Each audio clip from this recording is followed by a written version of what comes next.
अस्सलाम वालेकुम। मैं doctor Hafsa Haidar, homeo physician. और आज का जो हमारा टॉपिक है वो पाइल्स के बारे में है।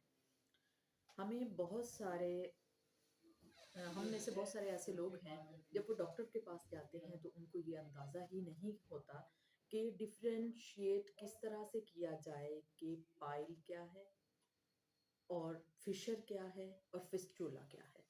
तो आज हम इस चीज़ के बारे में पढ़ेंगे कि इन चीज़ों के बारे में जो ये है, बेसिकली इनमें फ़र्क क्या होता है, क्योंकि ये तीनों जो बीमारियां हैं ये अलग अलग ही हैं। और जो पेशेंट होते हैं उनको समझ नहीं आ रही होती, और इनकी काजेज़ भी तकरीबन अलग होती हैं और इनके सिम्टम भी अलग होते हैं और इनकी मेडिसिन भी अप्रॉक्सीमेटली चेंज होती हैं। सबसे पहले हम पाइल्स के बारे में कहेंगे।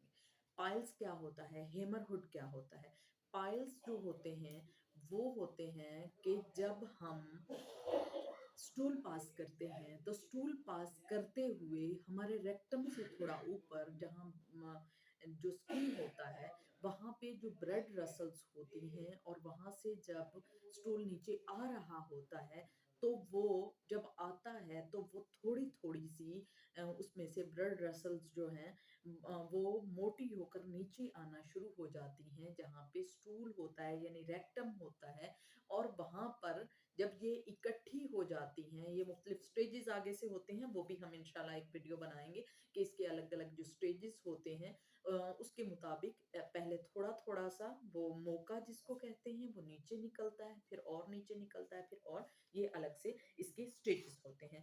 और जैसे ही रेक्टम से पास होता है स्टूल, तो वहां से खून का डिस्चार्ज होता है। जब खून का डिस्चार्ज होता है तो हमें पेन तकरीबन कम होता है।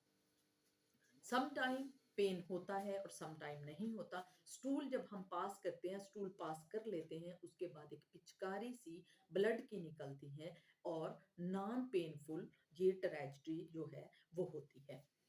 उसके बाद जो दूसरा सिस्टम शुरू हो जाता है जिसका नाम फिशर है। उसके बारे में एक्सप्लेनेशन हम यूं करेंगे कि मोस्टली हार्ड स्टूल होता है, बहुत ज्यादा हार्ड स्टूल होता है, और रेक्टम से जब पास होता है और बहुत ज्यादा शदीद वो जोर के साथ नीचे आता है, तो जो हमारा रेक्टम होता है उस रेक्टम के साथ वाली जो खाल होती है वहां कट लग जाता है। जब कट लगता है तो कुदरती तौर पर हील भी हो जाता है। ये सिस्टम होता है कि वो हील भी हो जाता है। जब वो हील होता है तो वो जगह जो होती है कुदरती तौर पर कम पड़ जाती है, फिर दोबारा कट लगता है, फिर कम हो जाती है। इवन के जो रेक्टम होता है उसकी जो जहां से स्टूल ने पास होना होता है वो जगह तंग पड़ जाती है। और जब वो जोर से जोर लगाते हैं मुसलसल, जाहिर है स्टूल ने पास होना है, तो मुसलसल जब जोर लगाते हैं तो वो जो है उसमें से ब्लीड भी निकलता है और पेन भी बहुत ज्यादा होता है कि जगह तंग होती है। और वो वजह कब्ज होती है, कब्ज की वजह से ऐसा होता है। या हम जो जब बहुत ज्यादा बैठे रहते हैं तो वहाँ ये भी वजह होती है, और वहां पे स्वेल भी होता है, सूजन भी होती है, और पेन की शिद्दत जो है वो शदीद तरीन होती है, और सम टाइम ब्लड भी निकलता है। और जब ब्लड निकलता है तो ब्राइट रेड होता है, मगर सम टाइम उसके साथ म्यूकस भी साथ में निकलता है। ये है फिशर। इसमें रेक्टम में समथिंग जो है नीचे प्रोलैप नहीं आता है, यानी जो स्किन टाइप जो ब्लड रसल्स होते हैं, ब्लड रसल्स होते हैं वो नीचे की तरफ नहीं लटकते हैं, जो गुच्छे गुच्छे से होते हैं वो इसमें नहीं होता है। फिशर में कट होता है और रेक्टम का जो इंटरनल जहां से स्टूल ने पास होना होता है वो जगह तंग पड़ जाती है, इसको हम फिशर कहते हैं। और खास तौर पर जो स्किन को ये डैमेज करके दोबारा हील करता है और तंगी का जो सामना करना पड़ता है पेशेंट को, ये फिशर कहलाता है।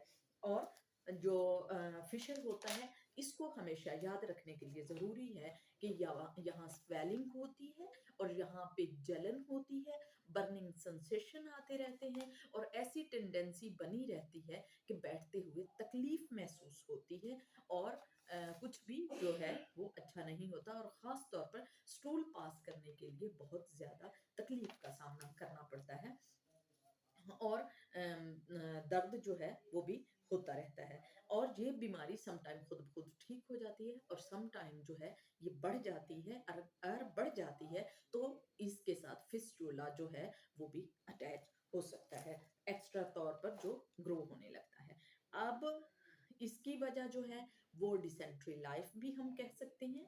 और जो कब्जियत है यानी जो कॉन्स्टिपेशन है वो भी इसकी वजह बन सकती है। उसके बाद आगे हम फिस्टोला की तरफ आएँगे। फिस्टोला के साइंस ये होते हैं कि हमारा जो रेक्टम होता है, उसके बाहिर जो है थोड़ा-सा फोड़ा-फंसी टाइप समथिंग कुछ निकला होता है और निकलता है, फिर खत्म हो जाता है, फिर नि और इंटरनल तौर पर ऐसा होता है कि जो हमारा रेक्टम होता है, उसके अंदर से एक इन्फेक्टेड ट्यूब सी जो है वो बन जाती है और वो रेक्टम तक पास हो रही होती है।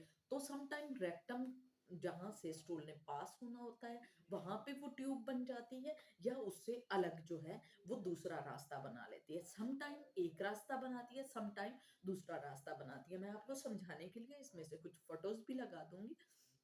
मगर हमें फिस्टोला को समझने के लिए ये बहुत ज़्यादा ज़रूरी है कि ये ख़ास तौर पर जो है इसकी वजह जो है वो ट्यूबरक्लोनम भी हो सकती है ख़ास तौर पर, जैसे फिशर में भी ट्यूबरक्लोनम हो सकता है और मुसलसल खाँसी जो है वो भी पाइल का सबब बन सकती है। मगर फिस्टोला में हम ख़ास तौर पर देखेंगे कि वहाँ पे अंदर भी ज़ख्म हुए होंगे और जो रेक्टम के बाहर की प्लेस जो है वहाँ पर भी बार-बार फोड़ा-फंसी जो है वो निकला होगा। अब इसकी वजह क्या होती है? इसकी जो काज़ेज़ होते हैं वो क्या होते हैं? इसकी काज़ेज़ ये होते हैं कि हमें कब्ज़ भी होती है, ये भी हो सकता है, डिसेंट्री लाइफ़ भी हो सकती है। मगर सबसे बड़ी जो इसकी वजह होती है वो हमारा जो स्टूल पास होता है, जो स्टूल है वो भी बैक्टीरियल हो सकता है।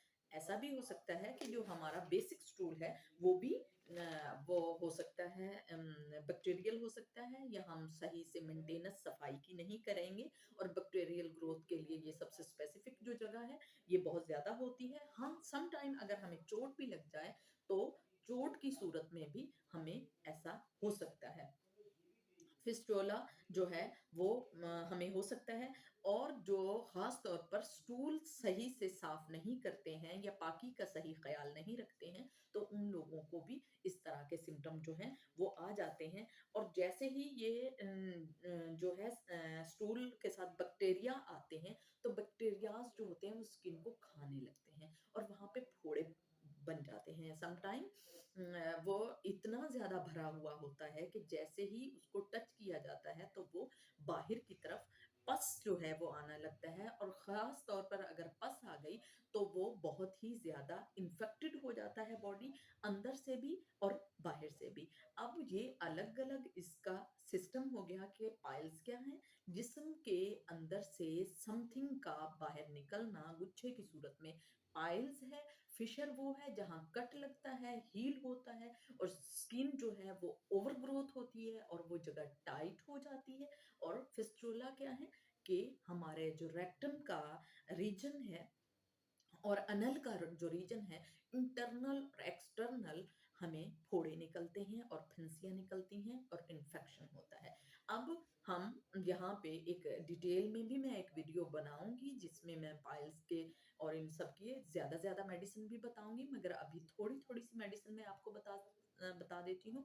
अगर आपको पाइल्स है, तो पाइल के लिए सल्फर 30 आप इस्तेमाल करें और साथ में नक्स-वोमिका जो है 30 वो आप यूज़ कर सकते हैं, नक्स-वोमिका 200 भी आप यूज़ कर सकते हैं। जो फिशर है उसके लिए नक्स-वोमिका भी आप कर सकते हैं, ख़ास तौर पर 200 जो है वो आप कर सकते हैं और पायोनिया भी कर सकते हैं और एस्कोलिस भी कर सकते हैं। अब आ जाते हैं सॉरी ट्यूबरक्लोनम जो है 1 एम वो भी हम कर सकते हैं हफ्ते में 1 बार।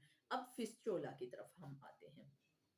फिस्टुला में ख़ास तौर पर हम मेर्कसाल 200 और जो सेलेशिया 200 है, इन दोनों को हम मिक्स करेंगे और एक छोटी-सी उसमें रखेंगे, जार में रखें मैं कह रही हूँ कि 2 कतरे ज़ुबान पर लेते रहेंगे हम। उसके बाद गन पाउडर जो है वो बहुत ही ज़्यादा यूज़फुल मेडिसिन है फिस्टुला के लिए। 3x टैबलेट हम लेंगे, सुबह, दोपहर, शाम 3-3 टैबलेट्स।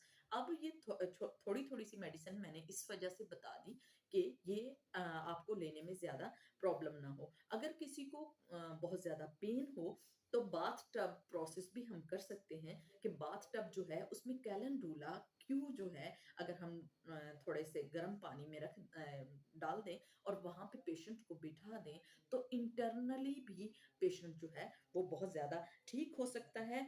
मेरिस्टी का एक क्यू है, एक मेडिसिन है, अगर उसको भी हम एक ढक्कन डालकर टब में डाल दें और फिर पेशेंट को उसमें बिठा दिया जाए और कोशिश ये की जाए कि इंटरनल फिस्टुला तक भी ये जो मेडिसिन है पहुंच जाए, तो जो अंदर का इन्फेक्शन है वो भी ठीक हो सकता है और बाहर का इन्फेक्शन जो है वो भी ठीक हो सकता है, मगर याद रहे कि पानी जो है थोड़ा सा गर्म होना चाहिए। और इसके अलावा अगर कुछ डिटेल में बताना होगा, मैं नेक्स्ट वीडियो इंशाल्लाह डालूंगी उसके बारे में भी, मगर स्टूडेंट को समझाने के लिए और पेशेंट जो होते हैं वो बहुत कम मेडिसिन लेना पसंद करते हैं, तो इसलिए हम बहुत कम मेडिसिन जो है वो बताने के लिए मैंने कोशिश की है कि बहुत कम जो है और पेशेंट ठीक भी हो जाए।